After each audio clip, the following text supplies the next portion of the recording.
And then, 2 weeks after, nang rape ulit. Again, pinakawalan. Tinawagan kong piskal. Pasensya na. Yun po yung batas. Kailangan pakawalan. Pangatlong beses, nang rape na naman.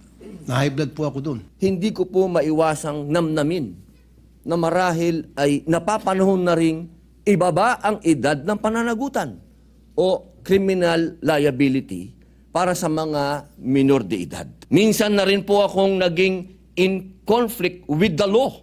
Dala ng pagiging mapusok mula pagkabata hanggang magbinata. Sa katunayan, noong ako po ay nasa bilangguan at bilang isang tanod po o miyembro ng lupo ng tagamapayapa sa loob ng kulungan, ako po ay barangay tanod sa Bilibid. Ako po ang isa sa inmates custodial aid. Yun po ang tawad sa amin. Nanguna po ako na magrekomenda sa Bilibid nung panahon na yan na magkaroon ng juvenile cell. Dahil nakikita ko po talaga na hindi nararapat na yung mga kabataan ay kasama ng mga matatandaan ng bilanggo. Alam niyo po ba ang nangyari? Ako po ay napagbigyan ng Bureau of Correction at kami po ay naglagay ng syelda para sa kanila na inaasahan ko po na yung syelda na yon ay magiging masaya dahil nandun lahat ang juvenile. Alam niyo po ba, sa aking karanasan sa Bilibid, ang aking nakitang at nasaksihan pinakakarumal-dumal na krimen ay ginawa ng juvenile. Dahil alam niyo po, sa Bilibid, pag nagkakasubukan dyan, ang mga lalaki, bihira po dyan ng traiduran.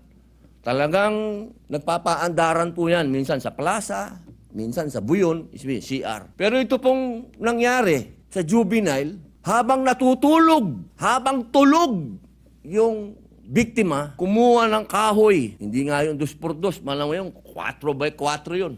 Pinalo sa ulo nung kahoy niya. Alam nyo, rumisponde kami, dahil kami barangay tanod Pagdating namin doon sa visiting hall, nakahiga na doon yung biktima. Lumalabas yung dugo sa tenga, sa ilong, banda sa mata pa. Kami pa ho, matagal po kasi, bago dumating ang ambulansya sa medium security compound, manggagaling pa ho yun sa maximum, mga 20 minuto po yun, hanggang 30 minuto kung nagmamadali pa yung driver.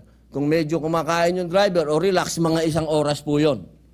So bago po dumating, binuhat namin yung bata. Pagdating sa ambulansya, alam ko, patay na yung bata. So yun po, nagkaroon sa akin ng epekto yun. Tama ba yung ginawa ko na hiniwalay ko yung mga bata? Samantalang noon, sila ay kasama ng mga mayor na matatanda at sila ay nababantayan. Yan po yung mga sinasabi kong experience. Ngayon po, mga kasama, bagamat mahirap maunawaan, kailangan po nating tanggapin na mayroong mga kahit wala pa sa legal na edad, nilililang ko po hindi ko po nila lahat, ay alam na po nila ang kanilang ginagawa. Ayon sa kanilang mismong kapasyahan. Dahil itong bata nakapagplano na. Naiplano na niya sa isip niya yung gagawin niya.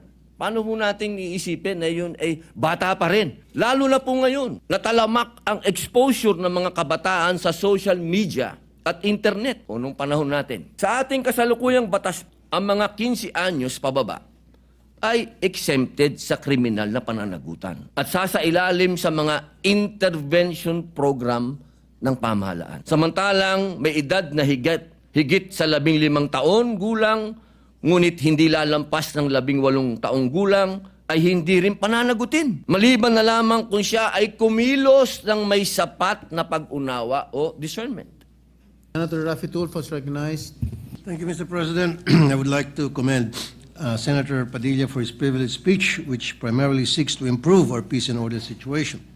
I understand his intention, Mr. President. By my experience in my program, several minors do get involved in criminal activities, and some are even involved in the commission of heinous crimes. The parents and family members of their victims are often left frustrated due to inability to get justice. If we are going to talk about facts, that is a fact. Meron lang po ako kwento many years ago. May pumunta sa akin na isang parent from Leyte, if my memory serves me right. Ang kanyang reklamo, yung kanyang 9 years old na anak na babae, ni-rape ng 13 years old na lalaki. After na ma-rape itong 13 years old na lalaki, yung 9 years old na anak niya, kinasuhan, ay dinala sa korte At anong ginawa ng korte dahil meron nga Juvenile Justice Act tayo, walang nagawa yung fiscal kundi pakawalan. And then, 2 weeks after, nang rape ulit. Again, pinakawalan. Tinawagan kong fiscal.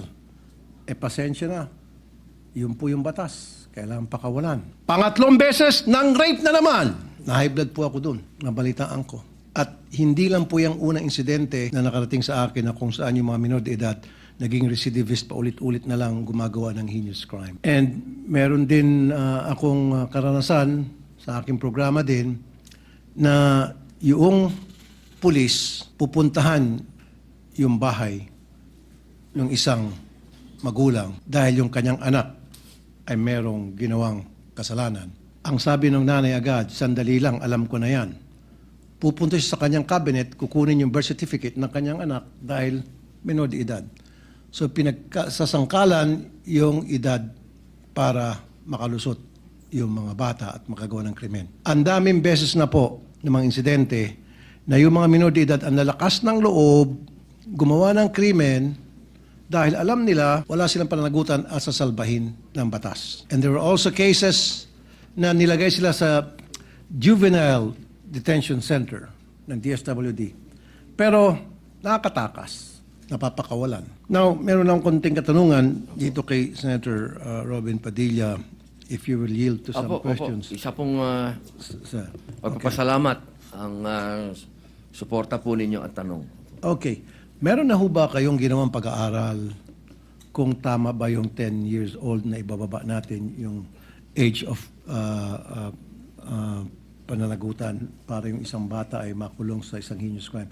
Have you conducted studies or are there or meron na buong pang pag-aaral na ginawa Opo. dito? Opo. Ngayon po, nasa oras pa rin po kami ng pagsisiyasat at pagkuha ng mga impormasyon.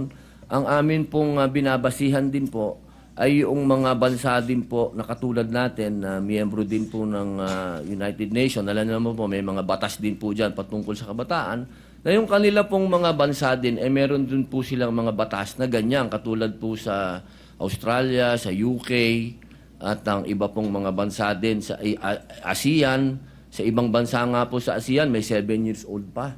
Opo, doon po sa UK, tsaka sa Australia, 10 years old po ang kanila pong ano. So, makikita po natin na doon po sa mga progresibong bansa din at sa mga kapitbahay po natin, meron na pong mga ganitong batas. Opo.